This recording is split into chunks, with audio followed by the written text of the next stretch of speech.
Some of them don't even think the two are related, which is just mind-boggling to me. Mind-boggling to me. These guys should have their licenses taken away. I really feel like this is just basic 101. If this is your specialty and you can't know that, there's a major problem. There really is.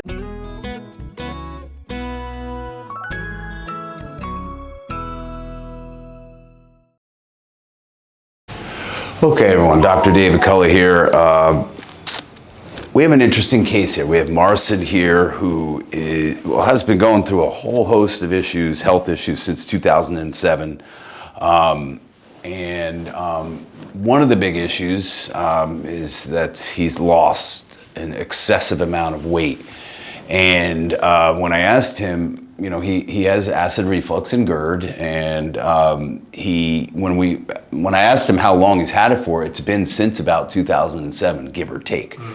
So all of this started at the same time. He feels he's got some symptoms that I'll have him explain in just a second. But he was diagnosed with SIBO, which is, for those of you that don't know, a bacterial overgrowth in the gut. A lot of us have SIBO. A lot of people that eat shitty diets. There, I said it. If you have a lousy diet, processed food, you're gonna have SIBO. Fruits, vegetables, foods that come out of the ground naturally, those are gonna produce the good bacteria, the right bacteria. We all have bacteria. It's just a matter of, do you have enough of the good or too much of the bad, right? So you obviously want the good bacteria. So what I do for that, and I'm not gonna get too into this, is I take 3 different types of probiotics. That way, when I do eat crappy, like I had chicken parm last night, it's not good. Pasta, no, there's nothing healthy in that at all, except for maybe the protein. But so that being said, I had my gluten-free chicken parm, and still I knew I had to take some probiotics, and I took some this morning as well. And again, I take 3 different kinds to fight that off. But he's had SIBO, he's had. You've also had a mast cell disorder, which can be triggered by a number of other things. And I think that was coming from something else. He was dealing with mold in his apartment. I could do a video on mold. I've gone through that in my apartment. In fact, I'm gonna do another video on mold intoxication, definitely. But we're getting him through all that. He's working through that. He's moving out of that apartment. That's the number one thing you need to do. Yeah. And he was diagnosed. How long ago did you have the endoscopy? A year ago. A year ago, okay. A year ago, yeah. And he was diagnosed with a hiatal hernia. And my reply to that is, I'm gonna try to keep this G-rated. No SHIT, Sherlock. I mean, duh. Yeah, acid reflux, GERD. I've already said this before. You have a hiatal hernia if you have acid reflux and GERD. Enough of these endoscopies. And the endoscopy actually made him worse. Yeah. I've done a video on that, folks. If you haven't seen that, watch that video. We had a patient that never had acid reflux. They had silent reflux. They did an endoscopy, and then all of a sudden they had raging acid reflux 24/7. Okay, so they do a J curve, and then they blow air there, and they could push that hernia back up and make it worse. So you don't need an endoscopy. It's only 40% effective, 50 at most, at accurately diagnosing. So again, don't waste your time with that. It's just a way for the endoscopist to make a little extra cash. Sorry, GI docs, but it's the truth. You know, endoscopies can be used to check for Barrett's esophagus, precancer cells, but other than that, you know. And then they didn't even explain to him that the reason for his acid reflux is because of the hiatal hernia. Did they ever explain that to you? No. This is what drives me mad.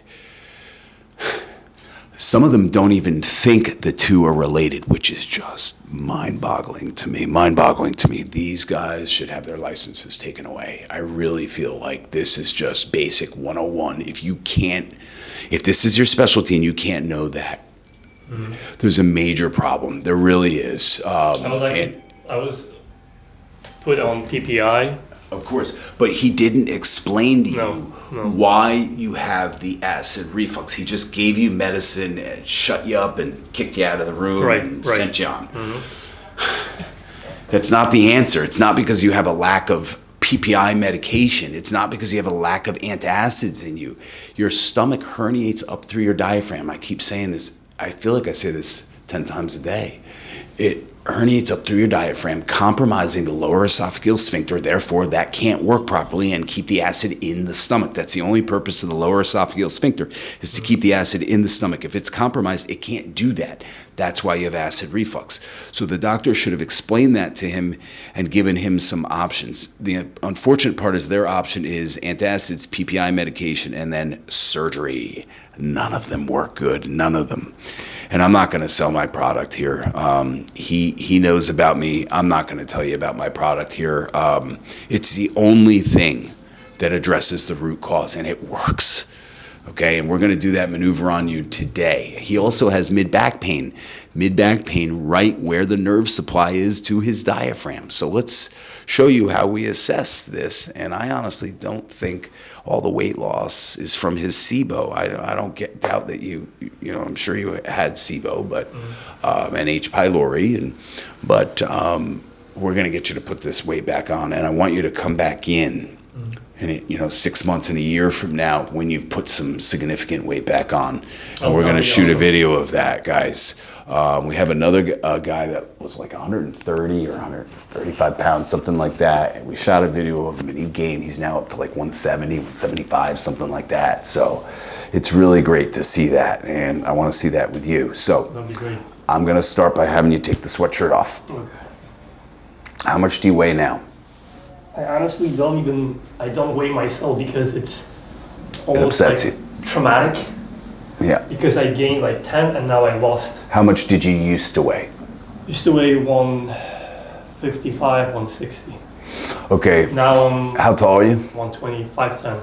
5'10". Okay, to put that into perspective, I'm 6'1", and I weigh 185 right now. Okay, and a year ago when you saw me on my videos, I was 175. So I'm a little bit, got a couple extra lbs on me. But okay, stand up for us.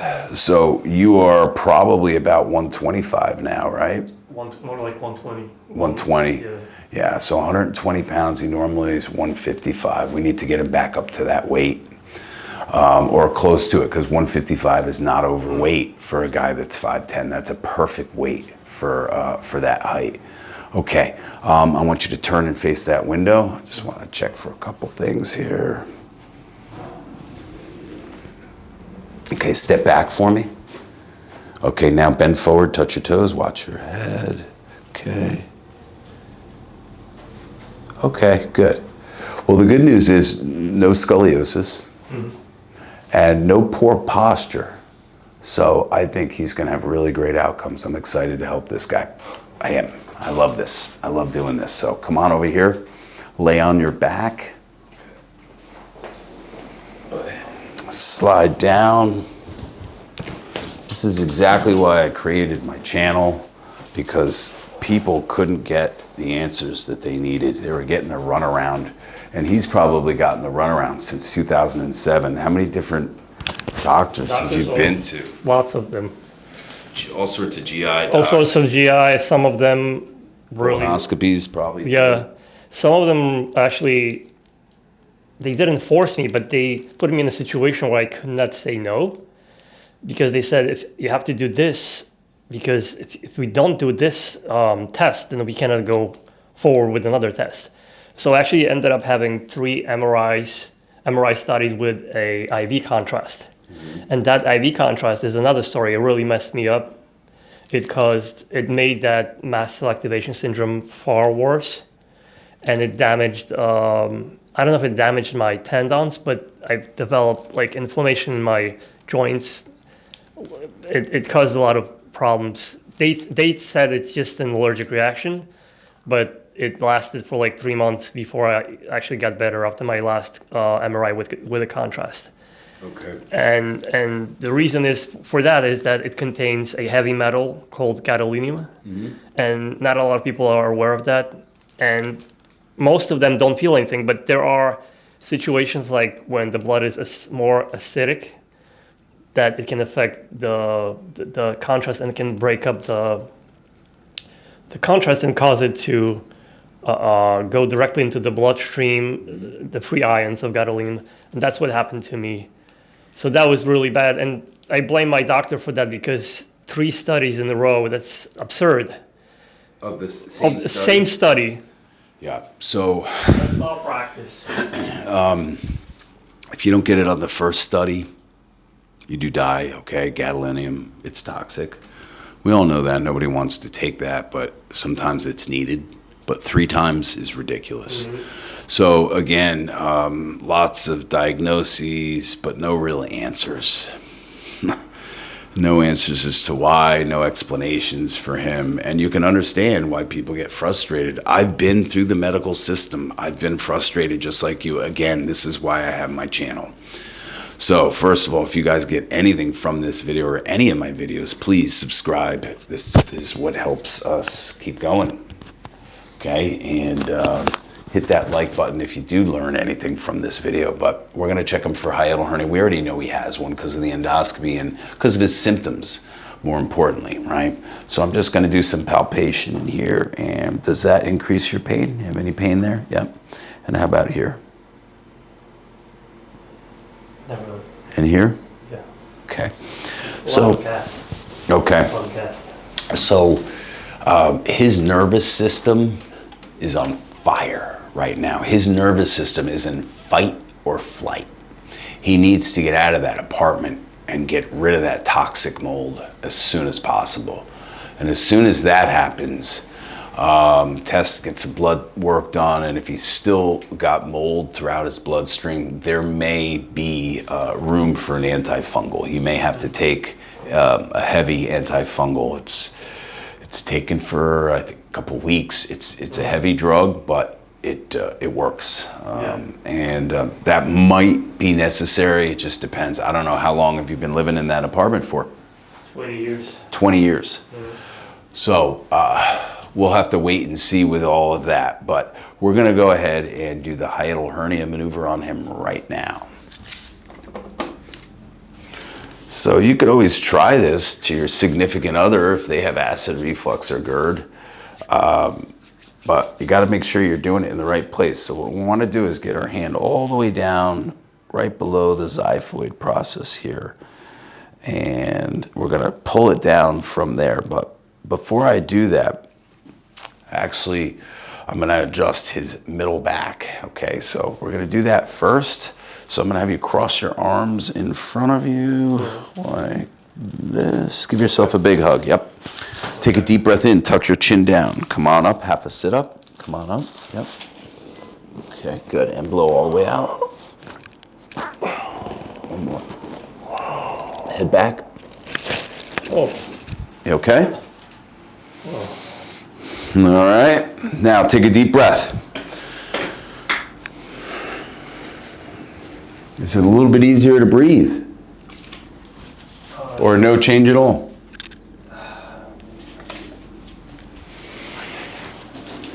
Feel pain in the mid-back. Your mid-back, okay. It's normal. We just adjusted it.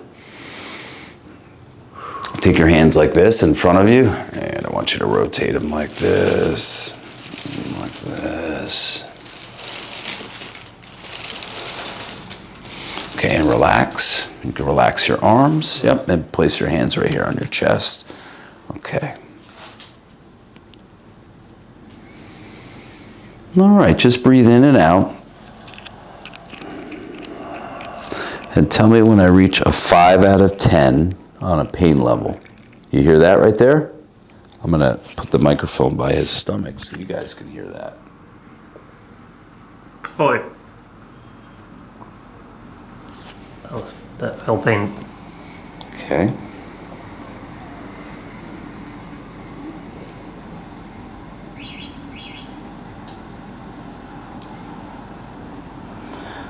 So you guys probably didn't hear that gurgling, I but heard that. I felt that. you did on the second one? The first one. Yeah, the first one was really loud. I didn't have the microphone close, but you could feel that stomach sliding down. And relax here. Tell me when I get to a 5 out of 10. Okay. Well, Okay, now you're going to want to sit up. Don't do that. Roll to your side. Right onto your side. And I'm going to have you push off your elbow and hand and swing your legs over the edge and sit yourself upright from that position. Yep, both legs. And push yourself upright and sit up. There we go. All right, you might have to burp. You may have an explosion of acid reflux right after for an hour or two, okay? Now, we're going to follow up this treatment as soon as you see 50% or even less, 35% improvement. You can then go ahead and get the reflux shield, and then you can do that from the comfort of your own home, okay? All right. Folks, if you're dealing with acid reflux, GERD, I hope you get something out of these videos. If you haven't seen the rest of my videos, I have an entire playlist. I think I have over 200 hiatal hernia videos. This gentleman has symptoms that a lot of you have, and he also has some symptoms we didn't mention yet, which was the heart palpitations, right? So there's one that a lot of people have, and I could guarantee you the GI docs never associate heart palpitations, tingling in the arm, panic attacks, anxiety with hiatal hernia. They go tell you to see a psychologist, which is really aggravating.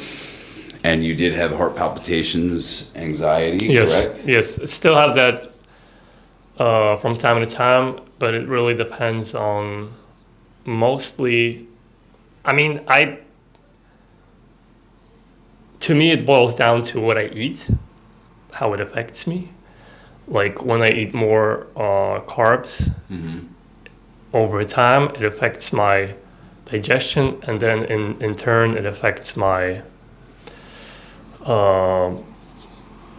my heart in a way. Like your heart races. It starts, like I try to, when I go to sleep, I lie down and I feel it like. When you say carbs, you mean pasta, bread? Yeah, like so sugar and stuff like that. Even too much fruit does that to me. Okay. Carbs are not really good for anybody, but we all love them. I love my pasta. Had some last night, but I tried carnivore diet. Okay. Which is not easy to do.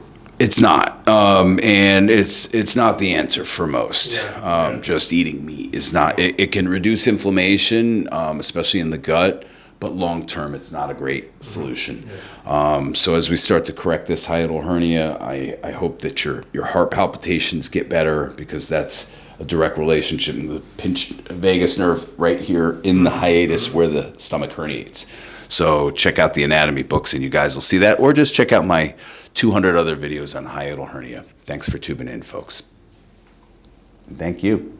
Thank you guys so much. If you got anything from this video, or even if you just like this view of the Empire State Building and the Chrysler Building, give me a like and don't forget to subscribe. Appreciate you guys.